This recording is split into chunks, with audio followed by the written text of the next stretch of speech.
in fact, of the Sounds of Stadia podcast. I'm joined by my usual co-hosts in the cubes. To my left, your right, my right, your left, we've got the return of Mr. Tom himself. I'm back. He is back, baby. I said I'll be back. I am now back. He's I'm true not quite to his word. the embodiment of Arnie, but hey, you know, a man can dream, right? He's getting on a bit now, is Mr. Schwarzenegger. He is. He's still hella jacked compared to what we're going to be at that age. I can assure that. He's just running around the house. Did you accidentally suggest that Tom's getting on a bit? I mean, we all are every second. By the time this podcast's over, Richie, our other co-host, by the way, say hello. Yeah, hello. We'll all have aged about an hour or so just in this short space of time, and that's life. By you hear this, we've aged an entire day. Yeah, and those of you listening out there, you too have aged by exact 1 minute and 2 seconds at this stage. It's getting all too real. It's getting all too real. Everyone, hold on. Hold on to something. It's all too real. Yes, bring Meg back in the time beforehand. But yes, massive shout out to Meg as well. Thank you very much for stepping in Tom's absence last week and making a fantastic show alongside us. We really do appreciate it, and the audience seem to really appreciate it too. And congratulations on 1,000 subs as well.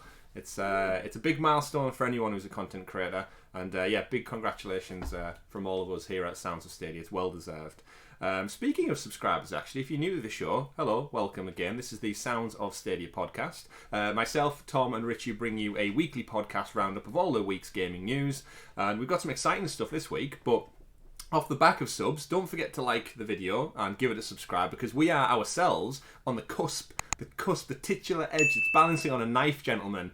We're on what, 494. 500 before you even listen to this. That's the plan. But if not, do us a favour, head down there, click subscribe. We'd massively appreciate it. And another thing, while we're here, Twitter. Go show some Twitter some love, because for some reason, all of you lovely YouTube followers out there, all the people listening to Spotify and the podcast services around the world, we're about 200 behind on Twitter. It's like people don't enjoy Twitter for some reason. But that is where we post our probably most...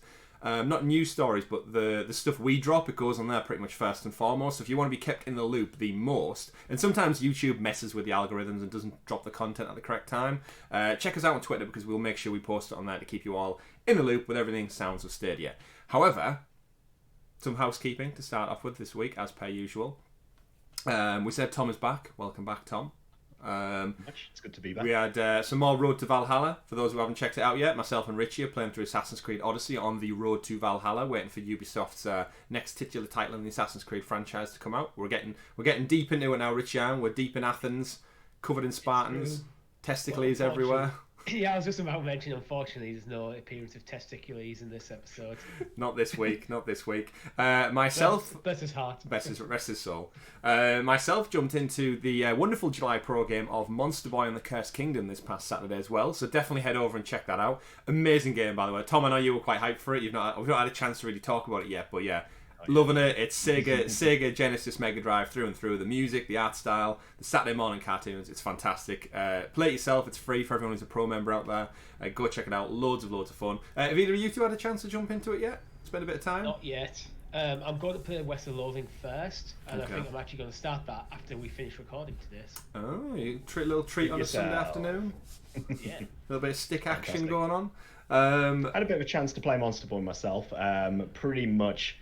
essentially as much as you covered in the first look video, to be honest with you. But yeah, absolutely love it. Very much what I expected, and it's just all around like a good feeling game. Really, it's a bit of a throwback, I suppose, isn't it? Yeah, to classic side-scrolling platforming. Yeah, it's just fun. It's just joyful. Every time you enter a new area, there's some new like upbeat music, and it's just all bright colours. And it's like, don't get me wrong, there's some testing parts. If we ever get around to doing episode 2, there's some like really like puzzles that I don't know whether it was the time of night I recorded it, or I just wasn't in the right moment for puzzles. But yeah, I got stuck a couple of times.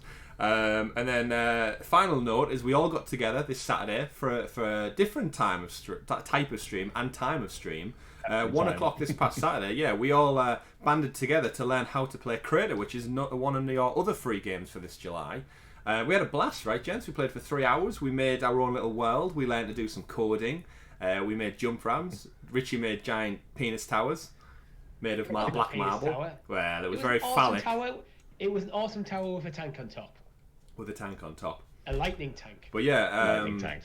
And I know we said it on Twitter, but massive thank you to Tom as well. You really did give us a lesson in coding and functions, and I don't feel like I would have had a grasp on the game as I would if we hadn't watched that. So head over to the channel, check that one out. Even if you're just thinking about how to play Creator and you've maybe jumped in and played some of the games, but the creation aspect is maybe a little bit more daunting, we tried to bring you a really good perspective. So I played on the mouse and keyboard, Richie played on the controller, so you can almost, as you go through the video with us, you can see the distinguishing differences between using different inputs. And along the way, Tom held our hand lovingly. And yeah, I definitely feel 100% more confident than I did at the beginning of it.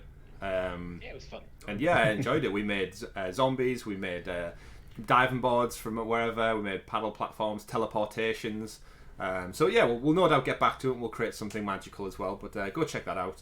And then finally, if you are in the midst of checking things out, head over to our Facebook partnership, which is Stadia UK, facebook.com/groups/Google Stadia UK group. Amazing group of people over there, not just UK necessarily. Nice, pleasant chats along the way, very mature, very respectful audience, and basically wanting to play games with the Stadia players and talk about their games and what they like and their thoughts on them. And so far, we're all getting involved in it. It's great. The chat's constant back and forth, and more importantly, it's very respectful. It's a very respectful group to be in.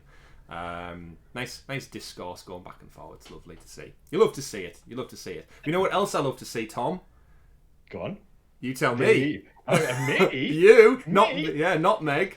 All right, I thought you were going to just throw something else at that, but apparently we're going to go straight into the super sexy special Stadia Story segment, aka the news. How does it feel, Tom, having somebody else say it on your behalf last week? Ooh. Did it hurt you a little bit? Like my moment in the limelight, in the spotlight, was taken away for a brief period of time there. Yeah, we were. I think I've done it twice in the other episodes you missed, but this was someone outside the sounds of Stadia. No, it's time to pretend we're getting the feelers out there for potential replacements. Didn't we do it once before on was it when we first appeared on Eddie's show this week on Stadia? We did it then. Yeah, we all did it collectively, I think. Yeah. Which was the first time we realised that doing it over video call with 3 separate inputs just messes everything up. It's a millisecond delays. It's hard to sync. Yeah, it's like singing on camera. You could never synchronise that up ever. Not that I'm going to ask you both to sing anymore. But anyway, we've had a busy week in Stadia, but more importantly, this week upcoming, the week commencing Monday when you can listen to this podcast, is it's very top heavy at that end of the week. So come this Sunday, we've got an exciting Ubisoft Forward, Ubisoft's first digital platform replacing their E3 presence this year. We are going to talk about that later on because this is going to be our predictions episode for that. So we're going to put our tinfoil hats on and see how far we can get, and how far we can get correct, more importantly. We can all guess stuff, but we'll get to that later on the show. For now, though, we want to obviously bring you the news. Top of the list today, gentlemen. We found another game coming to Stadia. Very happy to see this. Sports titles, we've said, are ever present, ever important in the world of gaming and Stadia and keeping the platform viable for the wider audiences out there, your casual gamers. We found out we're getting NBA 2K21 off the back of NBA 20, which we all own, right? Because it was cheap as chips when it came out, when we got the price drop a few weeks back. Now, this particular edition, it's the bringing out with a Mamba edition as well, which obviously the late Kobe Bryant as well. It's kind of in respect of him and his amazing career and everything like that. The game has many editions across many platforms, and 2K basically put out a display. If you've not seen it over on Twitter and stuff, we'll probably put it in just down below here, so you can see what we're talking about. But essentially, they're not teasing the release date for the next gen one. There are a few points I do want to touch on with the two of you gentlemen, though. One is the price.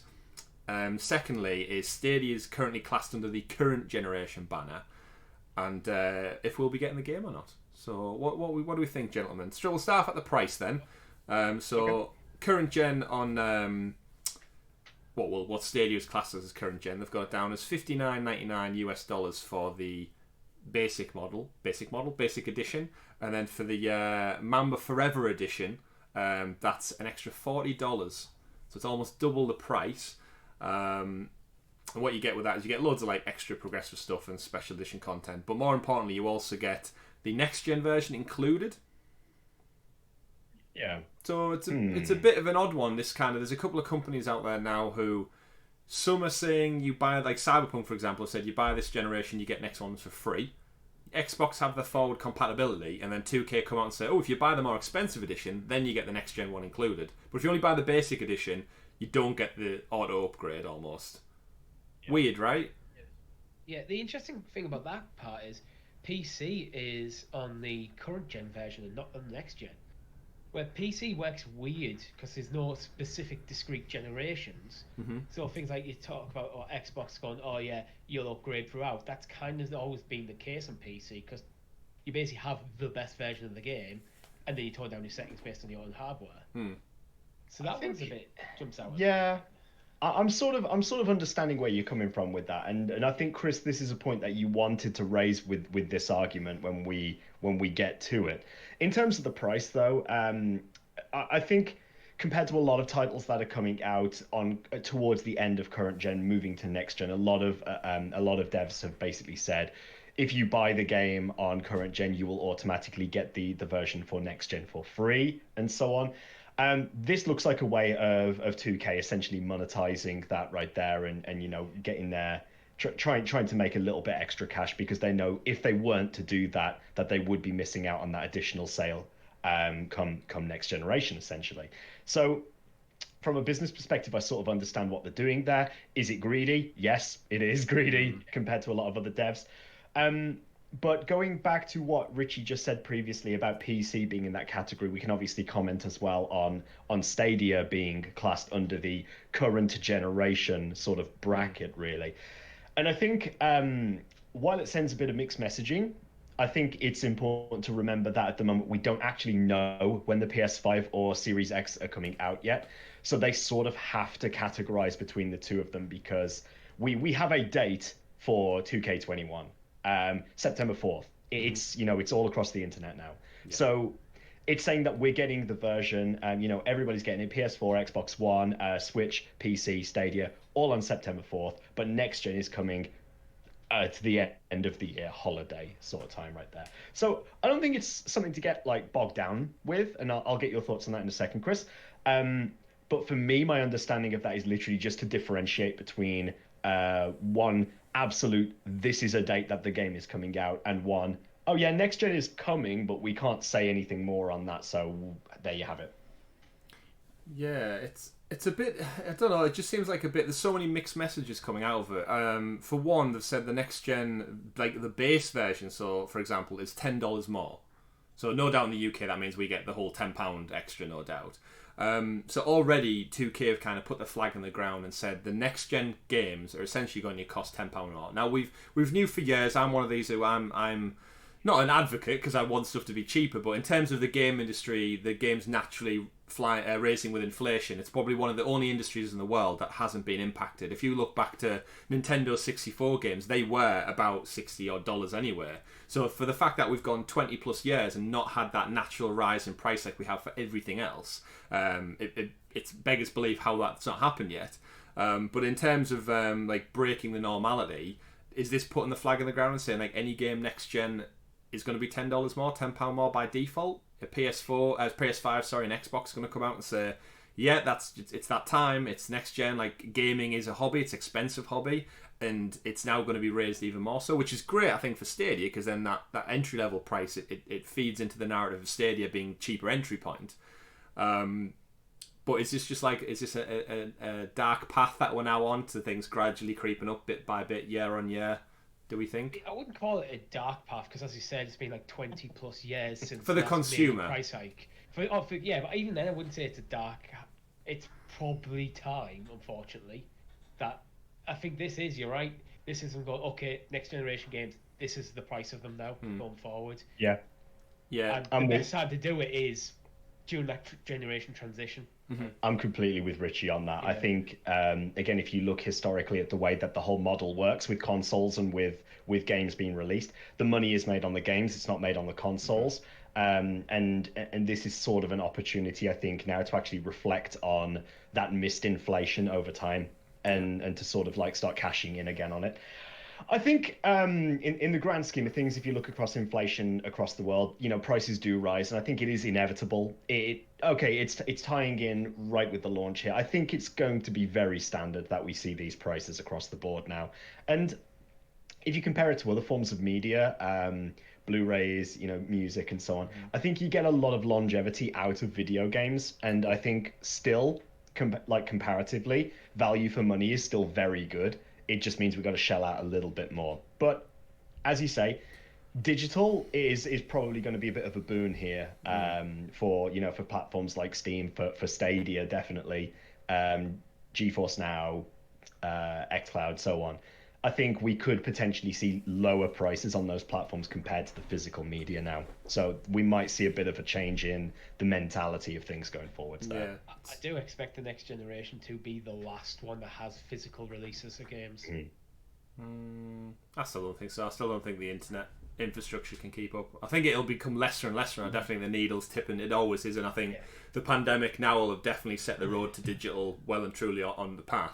But I still think physical will be around for a long time, even if it's just in the form of collector's editions. I think it'll still be a thing. 7 or 8 years though. Oh yeah, exactly. It's a long road. Like next year or two. So I think in like 7 or 8 years. Yeah. I think Speaking the PS6 probably will not have yeah. Speaking of that journey though, that road. What do we feel about Stadia being categorized as current gen and not also in the next gen category? What conversations do we think happen here? Do 2K... Because obviously 2K have worked quite well with Stadia so far. Do they go to Stadia and say, right, we're going to do this poster. We want your name on it. Obviously, this is the second iteration of this game we're now bringing out. We've got a next-gen category. What are the rules around this? Is someone who buy... essentially, if we buy 2K21 on Stadia... We know Stadia is always going to have the best version going forward. We're not going to need smart delivery. And we've said this many times on the show before. It's great. It's just forwards compatible 100%. Yeah. At what point does this then transist across to technically we start getting the next gen version, or is this maybe something Google need to announce their next Stadia 2.0 before these announcements are made? It's like who I'm wondering who holds the cards at this point in the journey, basically. Well, I think it's actually probably correct that Stadia is classified as current generation, because if you're seeing like the Xbox Series X, PlayStation 5 as the start of the next generation, Stadia's already out. And it's not markedly better in terms of performance than like the PlayStation 4 Pro on X. So I do think that, Stadia right now is a current generation console that can progress into the next generation. But as it is now, and I'm reading this as that's the version of the game you get. Yeah. Hopefully, because the Mamba version gets you the upgrade, hopefully when the Stadia is improved and can probably handle the new generation version, should still get that. Yeah. I mean, it does say there's a little caveat on there. Offer only available for Xbox and PlayStation console. Yeah. Okay, I'll take that. Yeah. So, again, obviously, I've given some of my thoughts on that wording in particular. What I don't like is the fact that they've mentioned in there, built for next gen, unbeatable graphic fidelity, 2-second load speeds, new gameplay features, expanded game modes, and so on. All of that is going to be very much achievable on PC and on Stadia. So I think what we'll see is we will see sort of like a migration of the terms PC and Stadia from current gen. They will slide across into that category as it becomes more of a norm once we've got an official release date. What I don't like about this in particular is historically, if we look back on the releases of games to Stadia, the biggest one for me that sticks out is with Elder Scrolls Online. They've not always given us the version that we could possibly have had. So with Elder Scrolls Online, we've actually received at Stadia the console version, which is only capable of outputting 30 frames per second, whereas the PC version, by comparison, can go 60, can excel that point there. So what I'm hoping here is the deal behind the scenes isn't limited to just the current gen version of 2K21, because if we follow that path, again, that's going to get a lot of criticism down the line, really. I do hope that those version differences sort of make an appearance as we go along. Yeah, it might just be the Stadia architecture, although very powerful, is not quite there to run the next generation version. And it might be the same thing might be with PC, where PCs are very much non-standardized by definition. So maybe they just we'll release the current generation version of the PC because the specs required are probably beyond what they perceive most people having. I mean, come on, Richie. If you can build a tower that's 65,000 blocks tall and be able to see it from top to bottom with that draw distance, surely it's capable of handling That, an arena full of basketball yeah, players. that was genuinely impressive in creator. I went trying to build a tower as tall as I can and bored because it was taking too long, and I could still see the map at the bottom. Yeah, very impressive. In terms of the two differentiators in here, for myself, obviously, if they're bringing out the different versions, do we think it's more just, again, that kind of whole porting problem, where no doubt they're going to get the editions that come out on September 4th, and then they're going to obviously knuckle down and work on finalising, polishing the next gen versions for PS5 and Xbox Series X.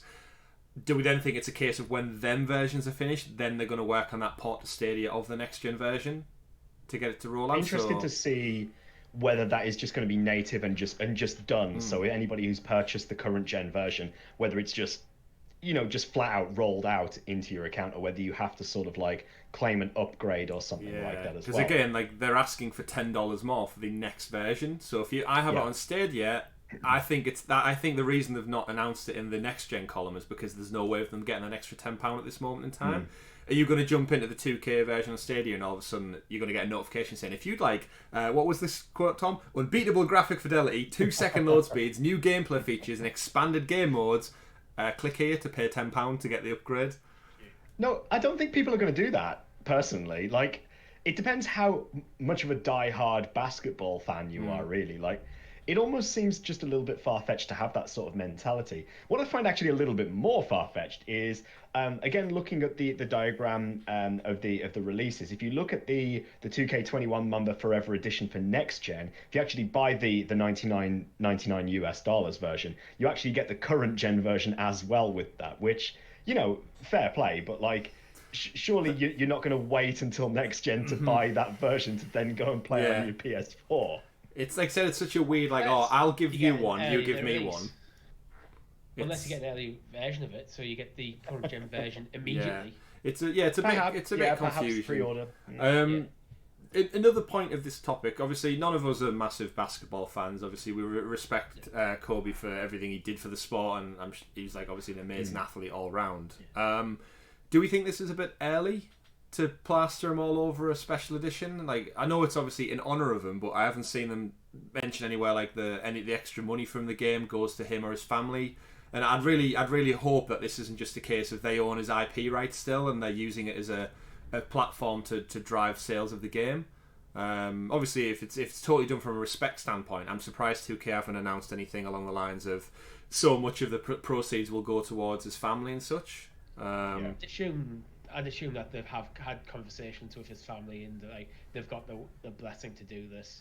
I hope so. That would, yeah. And obviously, let us know in the comments if we're wrong. Again, we're not basketball fans, and we don't play NBA 2K. So, just from a business standpoint, I know games sometimes, especially like sports games, get critiqued quite heavily for being microtransaction laden, or like the roster packs or the squads and stuff. And you're paying like FIFA with their goddamn thingy cards, the FUT seasons and stuff. I just hope it's not done from like just a monetary standpoint, especially with him being like, again, how respected he was and he has adoring fans all over the globe. I'd hate to think, just putting him as a poster boy essentially for the sake of it. I'm reading this just as more of a tribute because they probably would have had a premium version anyway. Yeah, they've probably spoke to his family, got the blessing, and then we'll use that as our tribute to them. Hopefully it's just down to that. Hope so. And so NBA 2K coming to Stadia, may cost you a little bit more, may cost you a little bit less, we don't know. Again, Google need to stop hiding behind like the silence of not telling us what goes on to port things to next gen. We don't know, other than like it takes 6 months roughly, we think, to port something to Stadia. How does that impact next gen games? Like, they need to come out with some kind of like behind the scenes message, or like, I don't know, a mini documentary or something of how games act. Like, they get the Destiny devs in again and shows how it actually functions, because again, at the moment it's all just guesswork on our part. But either way, we got one thing to look forward to this month, and that was our July Pro games. We've been inundated with another 4, which we were not expecting this month. And Barry writes in to our Patreon page, just like you can, patreon.com/Sounds of Stadia. And he asks, not Barry, sorry, Michael, don't read the wrong question. Barry's question's for later. Michael wrote in 2 questions this week. And Michael asks, do you think Stadia Pro was worth it this month? based on the games that we've got. What do you gents think? You've had a chance to play 2 of them. I've only played 1 of the 4 games, but Steamworld Dig, it's got a good reputation, so I'll take it. Creator I had a blast with, and effectively it's infinite sort of gaming. But I haven't played in the other 2, but I am interested in them, so I'd say yes. I think it's what you make of it, really. For me, Creator is very much worth it. Undoubtedly, the amount of potential that game has is infinite. It's it's as far as the community will take it. So you can't really put a price on that. The devs have. You can buy it, but when you haven't got Pro, so price on it. There is literally a price on it. But in reality, no, that game is a game that will birth so many ideas and so much potential within the Stadia ecosystem itself, that I think it is sort of like that MasterCard kind of, the advert where it's like, for everything else there's MasterCard, but it is sort of priceless in a way. I think having the exclusivity of Creator on Stadia as well, it really showcases the hardware. It showcases the way that we can now collaboratively design, and you can code games like at the same time as other people. Literally, Chris and I were in the same script editing code. You can't up the world. Yeah, you can't do that anywhere else. There is no other platform that does that. Not to the extent where you can actually push the game and literally preview it as you are doing it. There is nothing that exists like that. So for me, Creator is very much sort of as I say, it comes back to this point of it depends what you make of it. If you don't like creating games, or you really don't feel like you have the time or patience to do it, then fine, I understand. It's probably not going to be for you. But people are working on developing games like Battle Royale titles within Creator. They're working on, team deathmatch, first-person shooters, escape rooms. You could just watch our streaming. You could see all the different modes we tried out. We had quite a bit of a blast with it. But, it is a tool given to the community, but anything can be created. So in essence, what you've got there is you've got a package of not one game, but you've got unlimited different games over time. As for West of Loathing, I've heard very good things about it, but like Richie and I believe yourself, Chris, we haven't had a chance to actually try it yet. But I've heard very good things. I've heard you can get a solid 15 to 20 hours of gameplay to run through the story, just to have a laugh with it. And I believe with Monster Boy as well, you probably get around about that same sort of time too. Yeah, from what I've seen. So would you say just Creator alone is worth this month's Pro subscription, if you're into that kind of game? If you're into it, again, I think it's very subjective. It's very much down to how you take, how you feel for it. I know a lot of people out there at the moment are very much sort of the opinion of, right, we're getting indies, we're getting too many indies, we're getting so many things, I just don't give a shit about these games. But the reality is you're never going to be able to cater for every single person within the system. There's always going to be people who hate on the games that get released. Oh, we haven't got Call of Duty, we haven't got Battlefield or something like that. So what? You're still getting things for free. If you don't want those games, then just stop paying for it. Yeah, I suppose nobody is making you stay. The thing is, if you want the other side of the Pro is things like the 4K 5.1 round set. If you're into that, you're paying for it anyway. The games are a bonus. So I just kind of agree with you there. It's there's more value. You've got more value in the games than you paid. To me, it's good. They might not like some of the games, but you have them. Yeah. That's the nature of it, isn't it? You see PlayStation Plus and you see Xbox games with gold and stuff, and Nintendo Switch's online pass. Which do they even do anything with that at the moment in time? I feel like it's gone totally radio silent. NES and SNES games every now and again. I feel like I don't ever see them actually announce what they are though. Yeah, you have to go. I don't hear them announcing, but occasionally I'll jump in and you've got some new games to unlock. Yeah. But in terms of that, all those services, you pay for that subscription fee essentially to get the online component. I know PlayStation Plus was once free, once upon a time, way back when. It was an amazing time. But then obviously for the nature of running the servers and such, it costs money, and you are paying to play online. Stadia kind of reverses that. You're not paying to play online with other people. You can still just buy a game PUBG or something when it's not obviously free, and you can play it online with nothing else. You can just buy the game without the pro subscription. So you're totally right there, Richie, in saying there's a few exceptions to that rule, though. I think like Destiny, you have to have a pro subscription if memory serves. Even if you buy the game though, like just outright, if you buy the game, right, you can play it.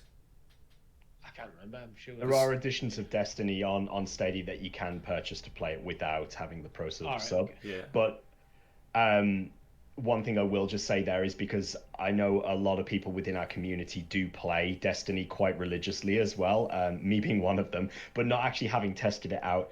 While you can buy the games, I'm not 100% sure whether what Richie's saying is true, whether you do actually almost have to have it as a sub to be able to actually log into the game, which is kind of strange. Is this not just an exception because it came with every version of Stadia there possibly is, and it's like some weird partnership? Because, like, again, the concept of Stadia is if you don't want a sub, you buy the game, you own the game, you play the game. I feel like a caveat of except for on Destiny seems a bit peculiar. Let us know in the chat. Let us know in the comments. But yeah, so in my opinion, like I was just saying, all the other platforms have these subscription models where you play to be online. You don't necessarily have to do that with Stadia.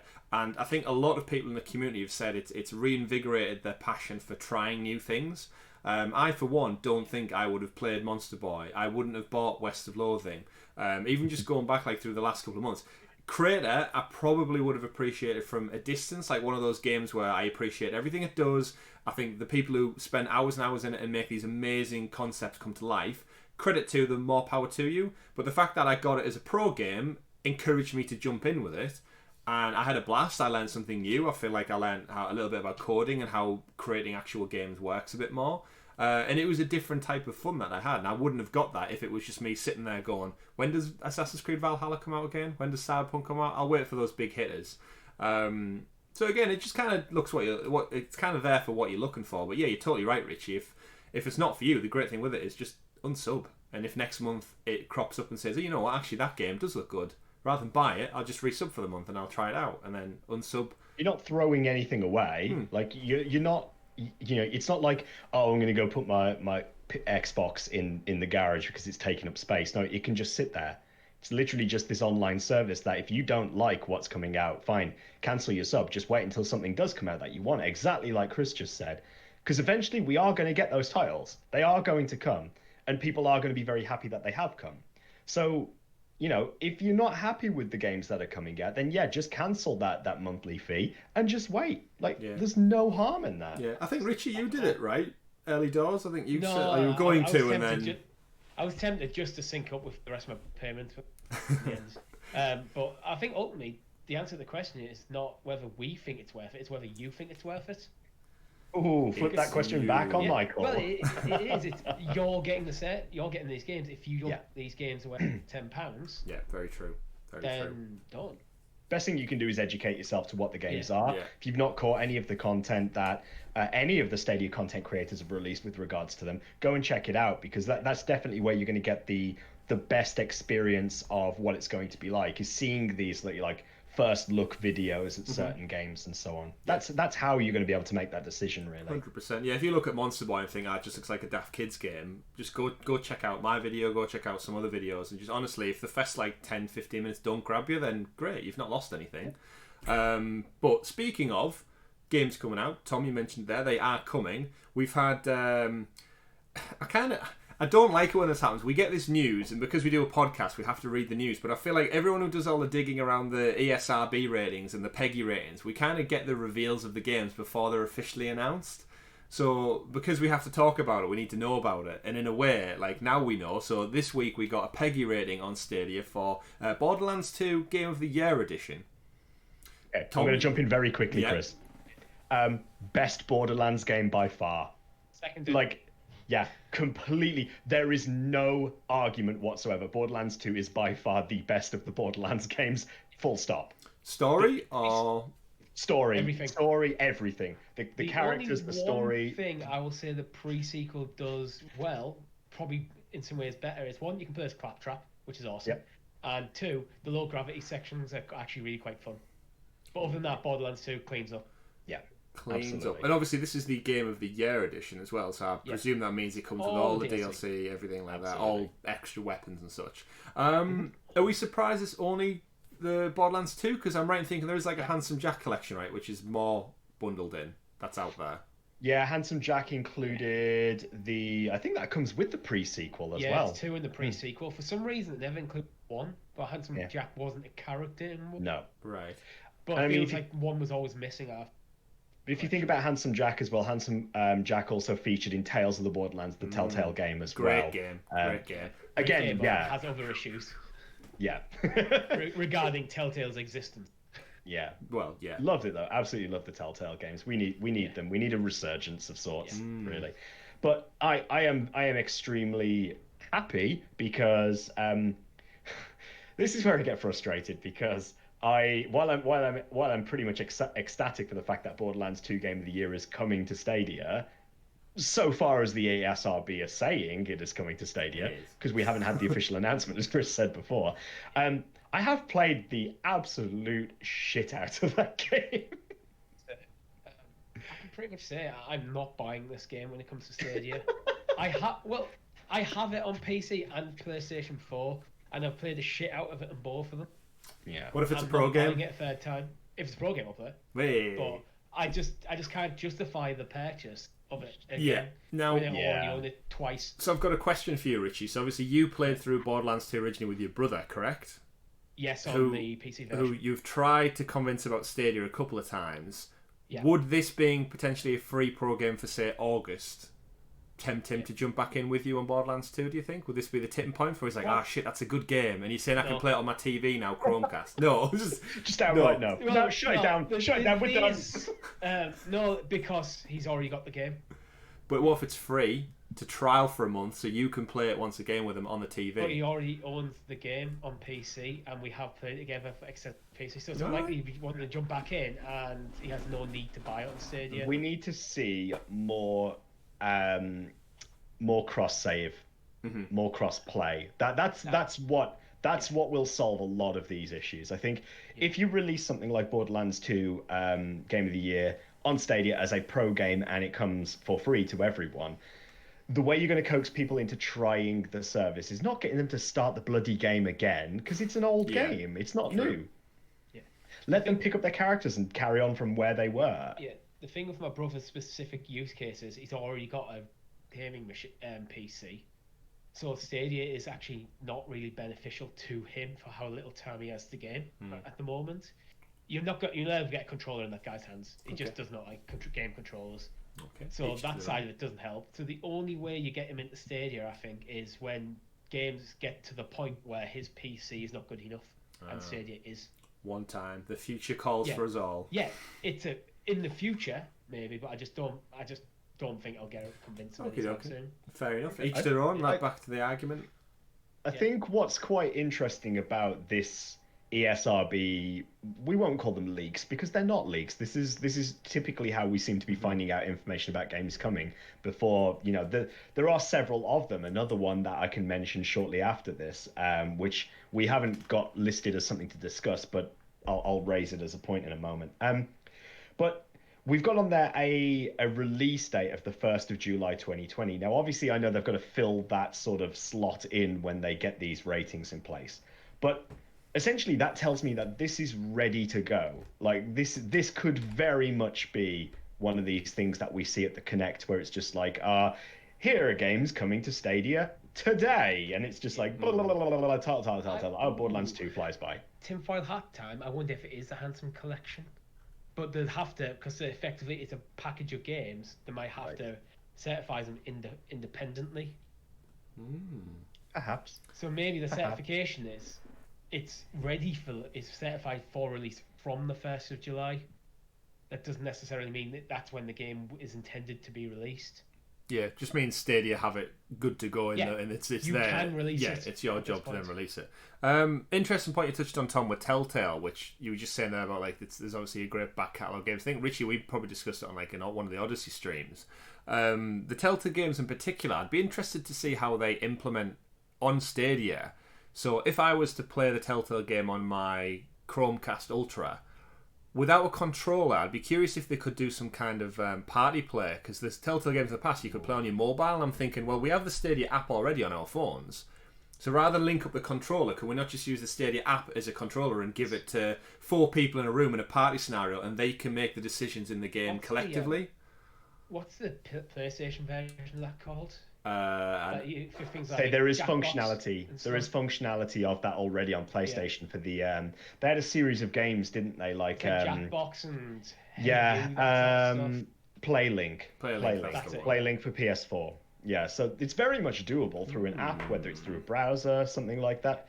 So it's achievable. It would be nice to see sort of that, like, and then you've got like a group of people in a room, and you can almost like everyone votes on their response, and then after the timer ticks down, it's like, oh well, 3 of you voted for this answer, 2 of you voted for this, so we're going to go with the 3 kind of thing. Yeah, I think it would work really bring well. that sort of stuff to like YouTube integration with Stadia. Let the crowd vote as we play through Telltale's Walking Dead. You choose if we kill this guy or we don't kill him, and you think I say we don't, and then your entire viewers audience goes, no, kill him, kill the bastard, get rid of him. Like that could be huge. It is down to the game developers to integrate that into their games. So in previous Telltale games, you'd not get it unless it already exists in the code. I don't know. Like the IP and stuff have been picked up by other people now, so we'll see. Anyway, that's just theorising about like future stuff. We've got more games, not from Peggy, but from the ESRB department this time.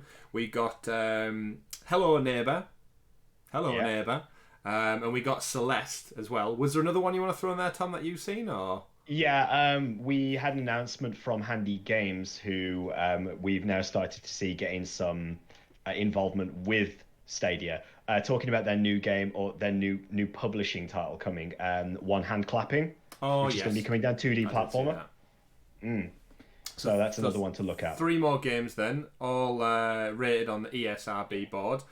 Obviously, Celeste, Game of the Year for a lot of players. I think voted for Game of the Year 2018. Absolutely. I want to say Celeste it was. won a lot of awards. Yeah. On the indie circuit. Yeah, I think I have it on Switch. I have, but I never got around to playing it. Just one of those pairs. Yeah, obviously loads of reviews and ratings, got 10 out of 10. It was kind of like it saw a rise in, I think, indie games that were actually seen more than just like our little tiny like daft platformers and stuff. Like, I think, was this one of the first ones to actually tell us like a serious story within the game? And I think like even just the certification says it's alcohol references, fantasy violence, and mild language, just to give you an idea of what it's about. No, I think indie games have always been known for telling good stories, but it told it in a particularly good way, from what I understand from other reviews and stuff I've read, where the gameplay and the storytelling are all integrated incredibly well into the overarching themes of the game. So there was nothing wasted in that game. Yeah. It's good to see them coming. Like again, it's just another great grab for Stadia. I think more massive indie titles, and one that got loads of like acclaim, like this one did.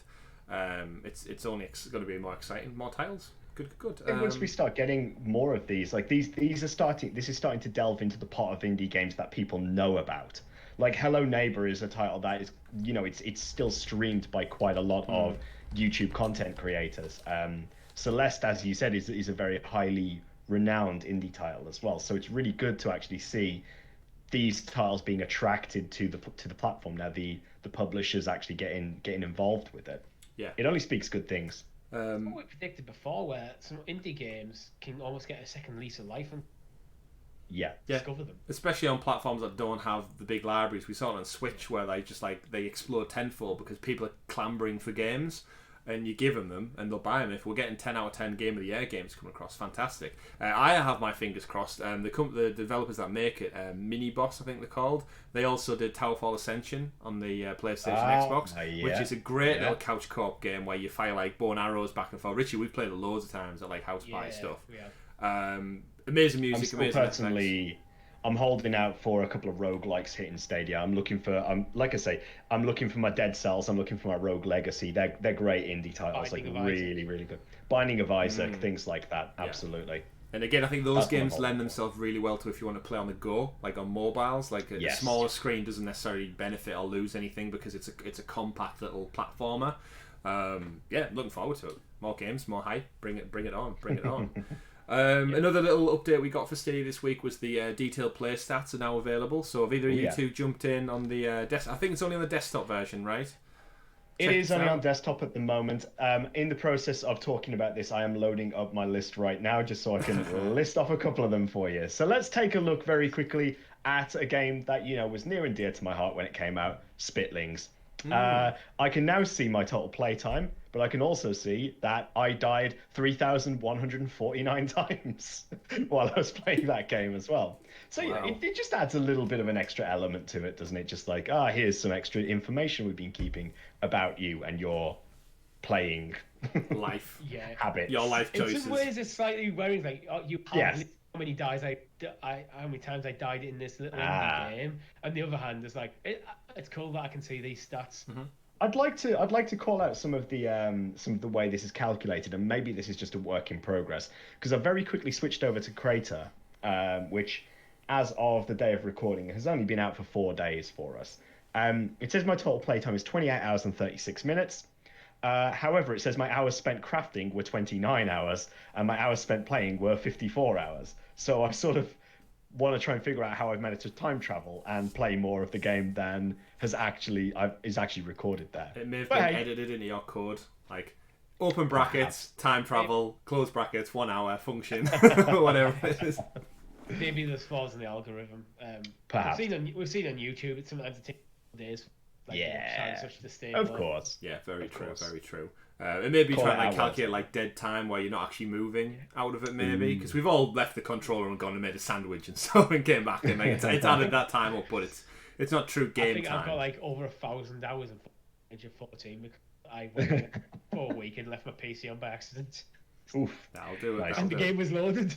20,000 seasons have passed. All the players have died. There's no one left there. It was just on a It was just static screen. Yeah. Oh, at least it wasn't on sim and you came back and it was like the year 3,500. The clubs... And Michael Owen is still playing for Liverpool. The club's collapsed in on itself through financial burden. Cyberpunk 2077 isn't even out yet still. And everything else that comes with it. But yeah, it's great to see more games. Just to be clear for our viewers and audience out there, where do they go to get these stats? Tom, you've just done it there. So in order to do that, you need to, as Chris said before, you need to go into Stadia on your desktop computer. So you want to head up to your friends list. So click the little friends icon there. Click on your profile picture, down to achievements, and select any of your games from the achievement list, and you'll see it within the achievements section. Again, it's not the most user friendly to navigate to and find. I think this is something that the team are working on behind the scenes, but it is something you can find if you dig deep enough. And not only that, it's actually quite important to note at this stage that this isn't a new feature. This has actually been like coded in for quite some time. It's just never been accessible in terms of any of us really being able to just click through a menu to find it. Because it has been dug out of the source before it has been located. There are ways of finding it through using, scripting and digging through the code. But now it is accessible to the general user. Definitely. But exciting, more statistics, all the better. If you want to open up your own achievements and have a look at them and get a shock of how much time you spent playing a particular game, do it at your own risk. At your own risk, ladies and gentlemen. But we've reached that time of the show. That is it for the news. We can now look forward, put our tinfoil hats on. It's that time, everybody, where we're going to sit down and we're going to make some predictions about this upcoming week's Ubisoft Forward, the first digital event taking its place in light of E3 being cancelled, suspended, everyone going digital, doing their own thing. Ubisoft came out a little bit later than the rest of the party, if you ask me. It seems like we've been waiting ages for these announcements. You can check it out with us live, actually. We're going to be doing a live reaction to it next Sunday. So if you're listening to this on the podcast week, as per usual, you've still got time. Don't panic. This Sunday, it's 8 p.m. UK time. If you're one of our fans over in North America, it's 12 p.m. Pacific. You've got 3 p.m. Eastern and 2 p.m. Central as well. There is a time in there that's MDT. Tom, you lived in America. What the hell is MDT? That's Mountain Daylight Time, Chris. Mountain Daylight. Mountain. Yeah, so it's sort of like when you've got like... live in caves. Yeah. So MDT comes out as... it's 1 p.m. I've got it here. 1 p.m. for them. Yeah. But why do the mountains get their own time? Because you got to You go know, up higher. how wide America is as a it's essentially, it's sort of like, when you sort of hit that Midwestern strip, so you've got like Arizona, Colorado, Idaho, that sort of strip that runs down there. Sort of like the west of Texas that runs. Right. But interesting that they go for mountain time. It might be because it's usually people stick to Central and then like work around Central. Yeah, that's what I've only ever time. seen, like Eastern, Pacific, I've had Central. Pacific, Eastern, and Central, the ones that you usually get. Yeah. Pacific Mountain is. Oh, well. Maybe it's the least populous or something. Maybe. So all those mountain people out there, tune in for us 1 p.m. Mountain Time, 8 p.m. UK time, British Standard that is, and 9 p.m. for everyone over in Europe as well if you are joining in. Joining in? Because obviously we love our Spanish audience, our French and German, and everyone Scandinavia as well, and all those other people who live under the glorious sun that we have. However, let's get to some predictions, lads. Who would like to go first? How do we want to structure this time around? Right, well, my first... No. I'm not going to jump in and name a game at this point, but I feel as we are now looking at a publisher / dev studio, we have to be a little bit more careful in terms of calling things out because there's not going to be as many titles to pick from, whereas a Connect or an E3 or something like that, you're going to have a far bigger scope, aren't you, really? Mm-hmm. So... I think we're all in agreement that we're not going to, mind you, I'm thinking about the Connect here. Where I'm trying to come from with this is how are we sort of gauging things about stepping on each other's toes? Because I know for a fact one title that is absolutely guaranteed to be announced at this, and I feel like we're all going to call it out. Yeah, we should probably say anything that's 100% the kind. I know we're like next week is going to be our Connect predictions episode. Yes, but. We all know Apex Legends is coming, right? So we're not going to be able to take points from going, oh, well, I think Apex Legends is going to come. No shit, we know it is because he messed up at the live event. Yeah. For this one in particular, me and Richie had a look at it. Tom, I presume you've seen it. I'm going to put it on the table. Hyperscape, that's a thing. Okay. Like, surely that's coming to Stadia, right? You can't have every Ubisoft game with Uplay Plus when that comes and not have their newest Battle Royale game, right? So no one... your prediction... No one can have points for Hyperscape. It's a given, right? Right. I was about to say, is this your prediction that Hyperscape is? No, I think it's like, isn't it that? I don't know. Is that just me? I just thought it's a definite shoe-in. I mean, it's a shoe-in. I think it's a shoe-in. B's there, whether it comes to Stadia or not, it's different. Well, that's it. Are we talking about? We're not talking about Stadia. We're just talking about Ubisoft. Just Ubisoft. So we know it's going to be there, right? Right. So should we take Hyperscape off the table? That's what I'm suggesting. Was that yours, Tom? Was that what you were getting at? No, it's not actually. It's not even the game I was thinking about. Yeah. So I'm going to now jump in and take that because clearly it's not what we're all thinking. Hyperscape's off the table. We'll use that as an example. All right, I'm going to steal the big one then. Far Cry 6. There you go. Oh, okay. Okay. It is... I have such high... I'm so certain. I'm so certain to the point that I think the actual background from the Ubisoft Forward logo, sort of like banner, is going to become the Far Cry 6 sort of image or unfold to become that image. That's how confident I feel about it. Okay. Far Cry 6. Do you want to make any further guesses as to where it's going to be set? Because obviously we had Montana was the last one. We've had obviously the Middle East and stuff where... Not Middle East, you know what I mean. Where do we think? Is it going to be in London? It's definitely mountainous. It's definitely sort of like... Mountain time. Mountain time. We're getting even more tinfoil here now saying it's mountain time. We've got that image. Far Cry 6. Is it going to be set in the mountainous regions? But then I'd be thinking Montana, and then it's... No, done that. We can't do that. No, I'm at a loss at that point. Okay. Who knows where it's going to have you heard the rumour who may be the antagonist in the game? If it's a real gun. So it's one Giancarlo Esposito or Gus Fring from Breaking Bad, also the who is he, the Mandalorian again? Moff Gideon. Moff Gideon, that's the one. Moff Gideon. And he apparently said this week in an interview he's been doing some really, really interesting voice work stuff for a big title game coming up. And then the rumour is I think he'd be a brilliant villain in Far Cry. Like Pagan Min was Troy Baker, and I think he was probably the highlight since Far Cry 3. He'd definitely make an interesting antagonist. Where would it be set? I personally would love them to double down, do a full-on proper Blood Dragon game. because the Far Cry Blood Dragon was brilliant, and it didn't have a platinum trophy, and it was quite short in comparison. It had the guy who played Kyle Reese from Terminator do the voice for the main character, and it was a great laugh. Tyrannosaurus Rexes with laser beams shooting out the mouth. What more do you want? Neon lights, 80s synth pop music. We all love Wave Break for that. Do it. So is your prediction, Chris, Far Cry Blood Dragon 2? No, not quite. No. One of my. Are we going in any particular order, or is this a group effort, or? Tom's got Far Cry 6 to be there down. Right. So Okay. you and me to go next. All right. I'll let you go. Okay. Thank you. Yeah. Right. Well, I feel like Tom's pulling out the bag with a big one.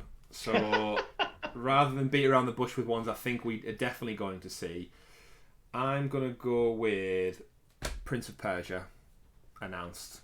What?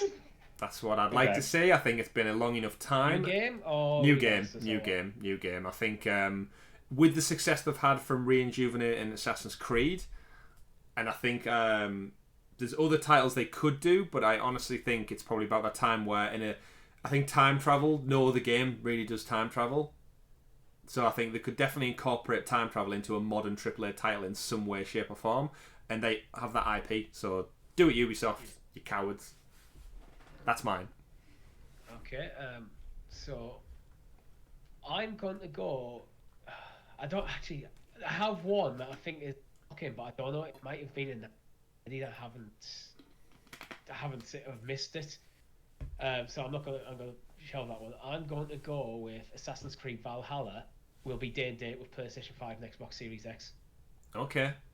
I like that. You've not just gone with like something like.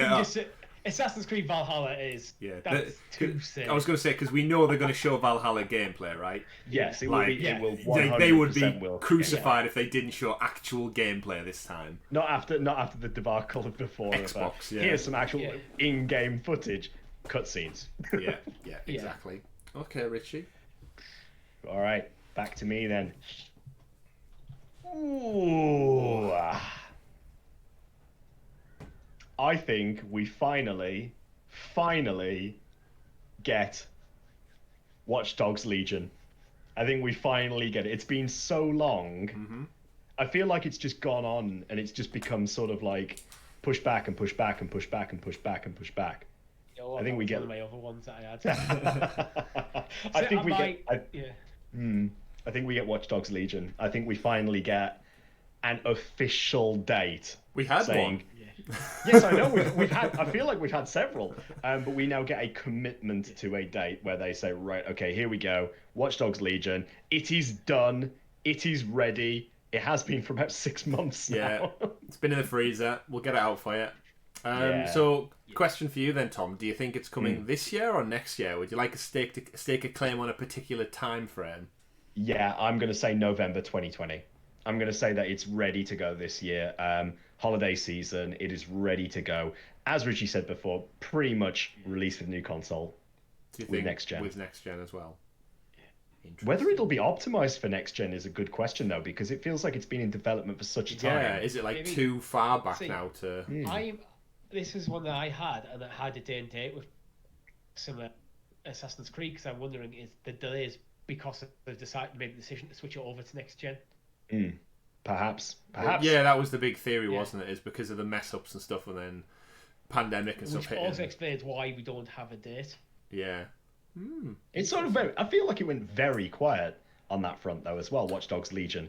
We sort of knew it was coming, then it wasn't coming. Yeah, well we got and then YouTube. We heard nothing. Like there was ads and everything, right? I remember seeing like full length ads and previews and people talking about being able to play. There was gameplay. Yeah, footage. Like people talking. There was actual gameplay footage. Yeah, like playing as the granny and recruiting people and doing this and all the cyber warfare in London and. Yeah, I mean we were weeks out from it, right? And then it all just got knocked on the head. Okay, cool. Whose turn is it now? How do we do this fairly? Where we go back? It's mine again, is it? We'll just keep going around the same order. All right. Again, no one's really a loser in this scenario. One of us may get a pizza or not. We'll soon find out. Okay. Well, now there's a pizza on the table. Oh, now it's all serious. There was always a pizza on the table. Okay, so my next one, I'm going with. We're going to see more of Rainbow Six Quarantine. However, my caveat to it is we get a date for it. But I also think they've got to change the name from Quarantine because I don't think it's fitting right now. And trying to again, we know it's not impacted The Last of Us. Evidently, we know it didn't really have a big impact on Resident Evil 3. But I feel like a name like Quarantine, maybe I think because it's not out and they don't have a date for it, it would seem clever, or from a business standpoint, to maybe rejuvenate a little bit. So yeah, I agree. I think with Last of Us, one thing we have to remember things like quarantine and lockdown aren't in the name of the game. Yeah, I think it's a big difference between on boxes, on shelves. It's an established franchise anyway. Yeah, agreed. So that's mine. Rainbow Six Quarantine, or formerly known, the artist formerly known as Rainbow Six Quarantine. So we get a date and a new name for it. Yeah, and I'm excited to see it as well. More importantly. Yeah, I'm going to give myself an easy one. I'm going to go Just Dance 2021. Damn you! I was literally thinking Just Dance. I was like, that's a guarantee. You need to put it down then, Richie. Do you think it's coming to the Wii or not?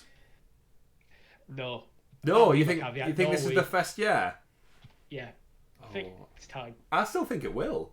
For some weird, there's that many people. I think Wii. Last year's did. Yeah, I know, but which is crazy enough in its own. So why wouldn't it? You've got to put the final nail in that coffin at some point. Yeah, you've got to. Well, the Wii's outlived the Wii U. The install bits.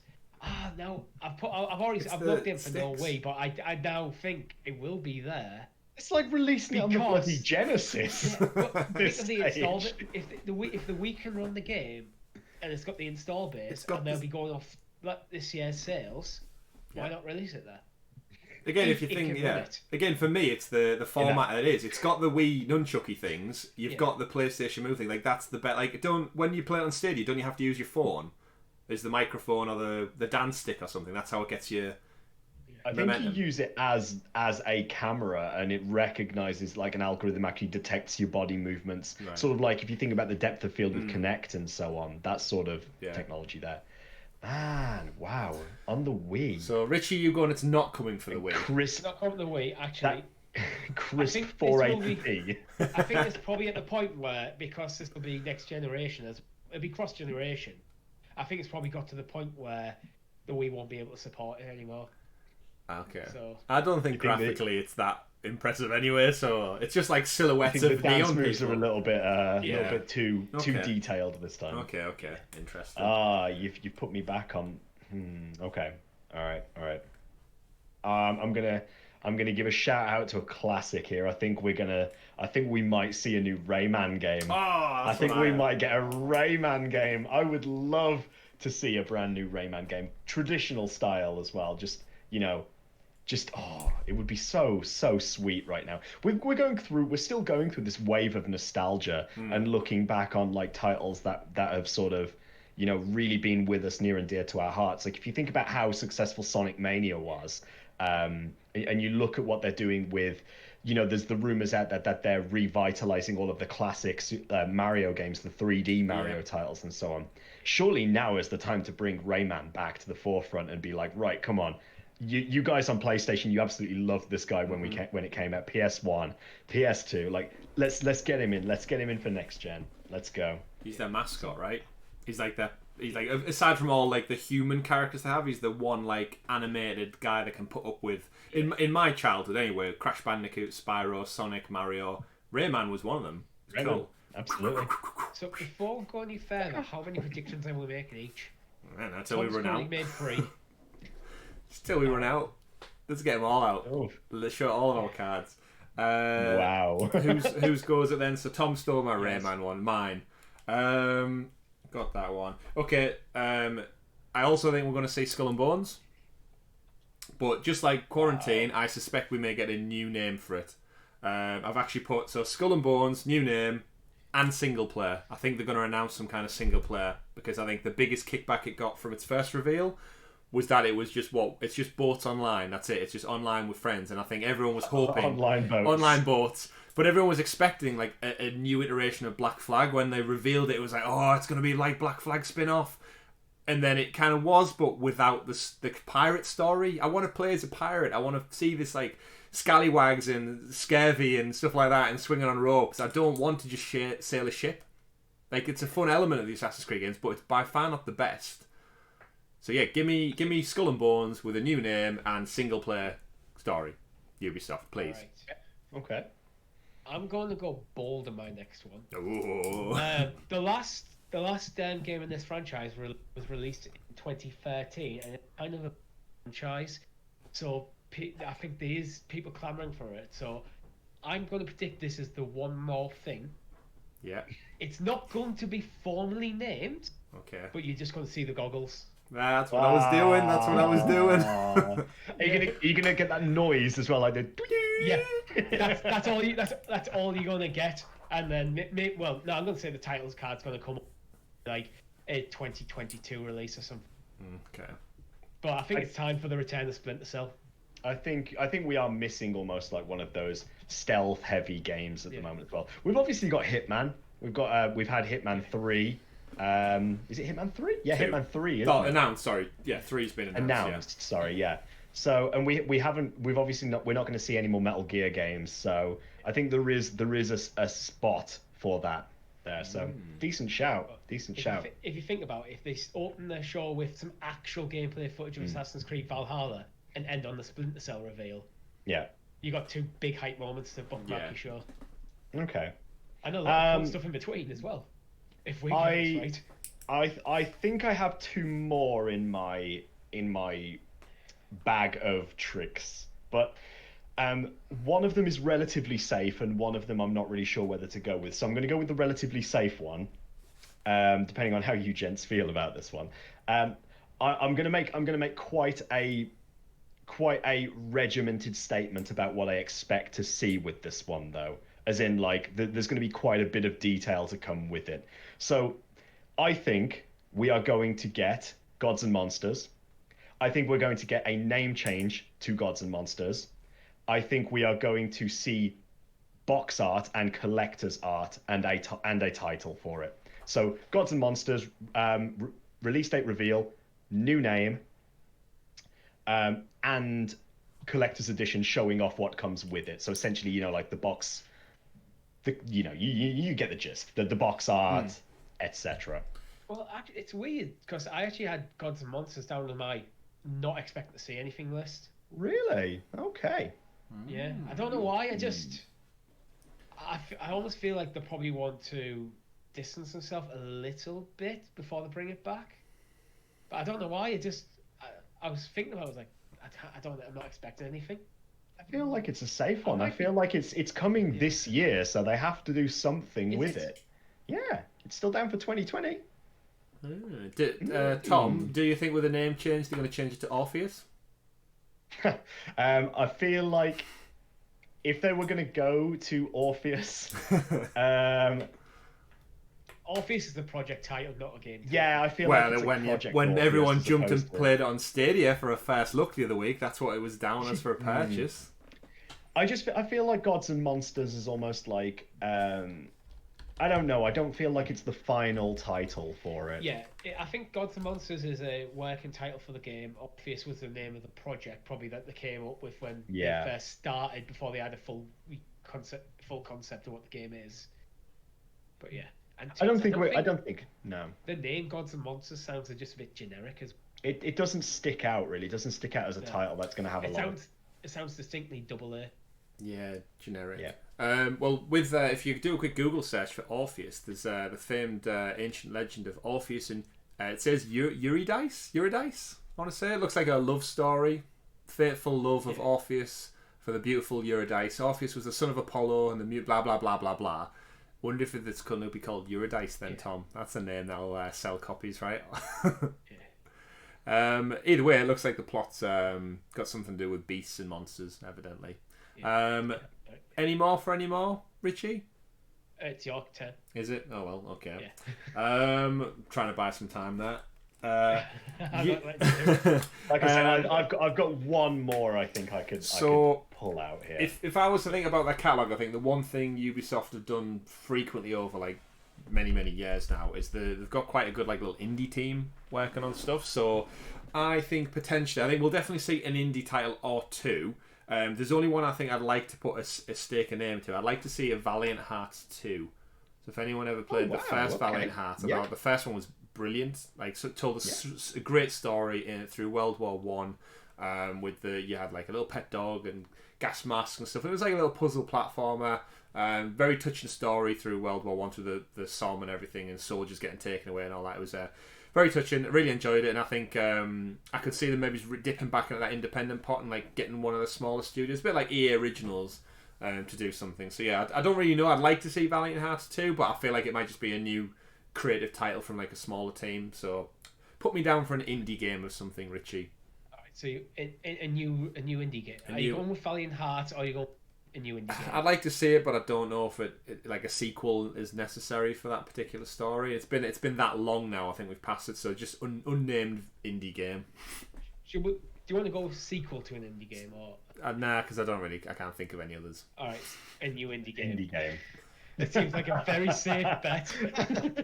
Yeah. Well, by the way, Ubisoft are going to announce a new game. At the An moment. indie game So, on the scale of Chris Valiant has 1 Hearts. point already.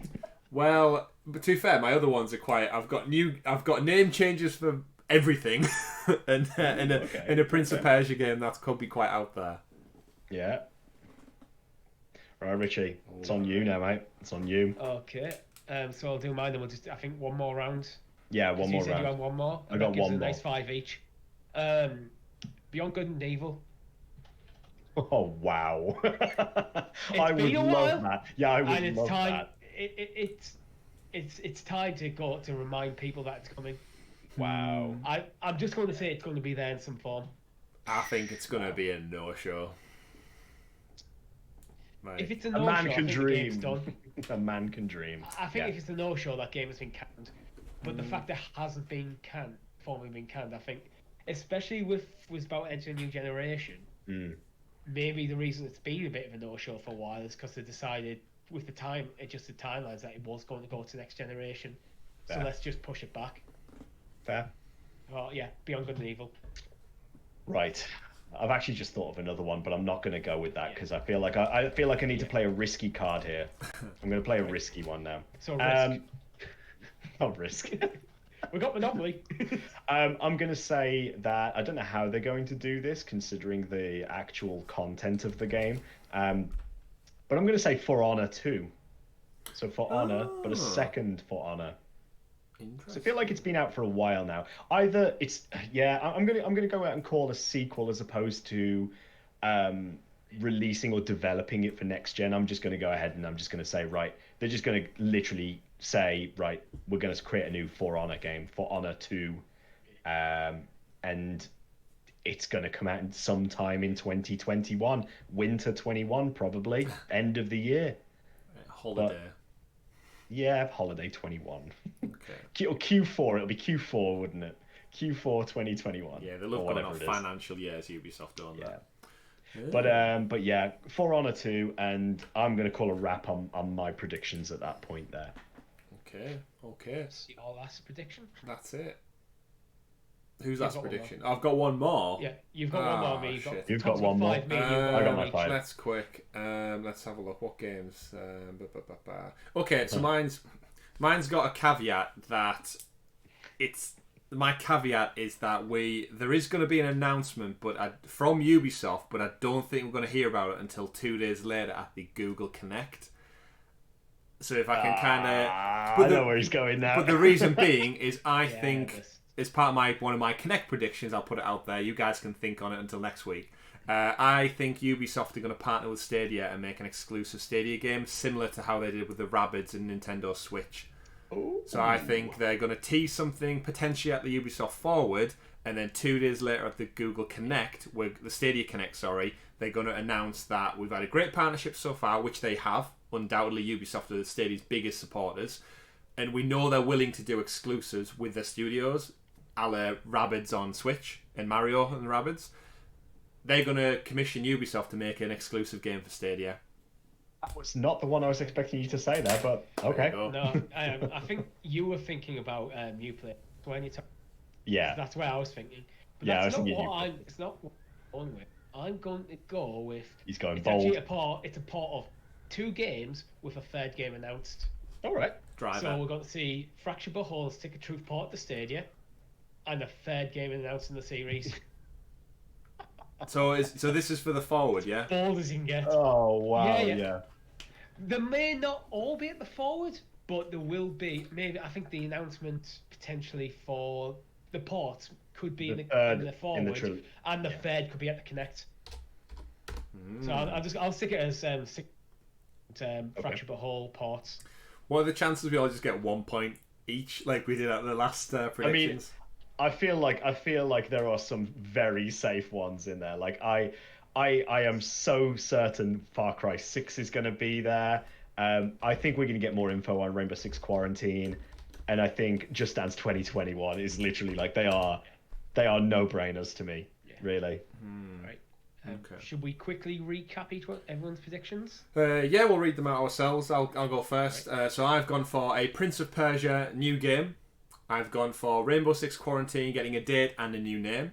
I've also gone for Skull and Bones getting a new name and some single player story. I don't think we'll find out when it's coming out, but yeah, new name and single player. A new indie game, hoping for Valiant Hearts. Actually, now I'm thinking a little bit, I think we might get a Child of Light 2 as well. Possibly. It's one of the two of those. And then finally my kind of interstitial one, this is relying on what we see 2 days later, which is the Stadia exclusive game made by Ubisoft, just like Rabbids. It won't be Rabbids, by the way, I just want to make that clear. Them coming over to Stadia.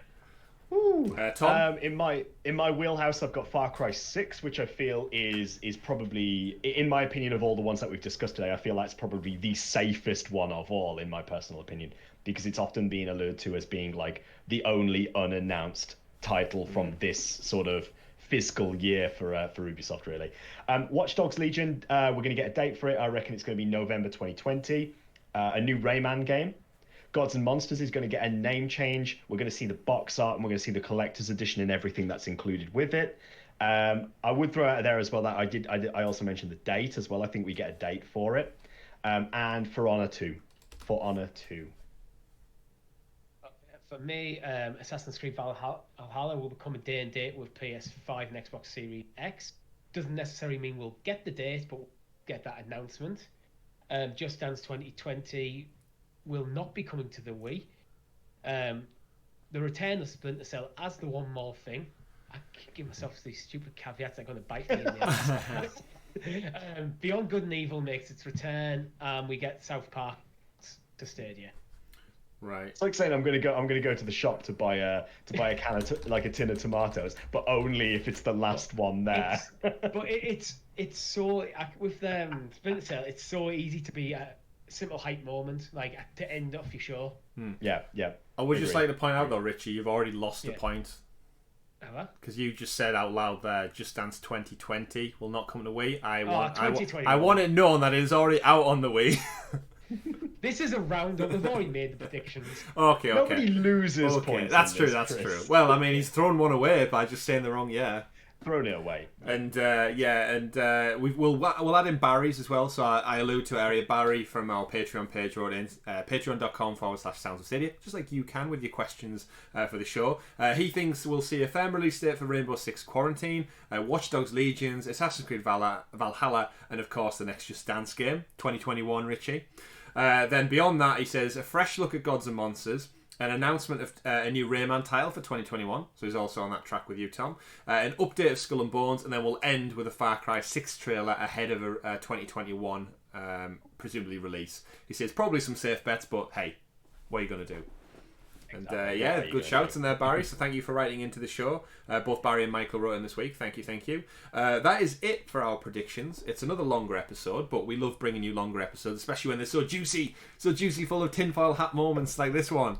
We need to actually make some tinfoil hats. We do. We actually need to come with full Assassin's Creed Valhalla tinfoil. Take a game and make your tinfoil hat catered around the title which we've gone for.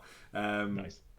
But yeah, some big games, and I think collectively across the board, we've said we're going to see Hyperscape, of course, because it got leaked and showcased this week anyway, so it's going to be there. But don't forget to join us on Sunday, the 14th, I want to say, gents. Keep me straight. Is it the 14th? Sunday the 12th. So Sunday it wasn't the... Oh, sorry, 14th is the Connect. join us. Yes. Join us for that as well. We'll be reacting to that live, but we'll tell you that next week.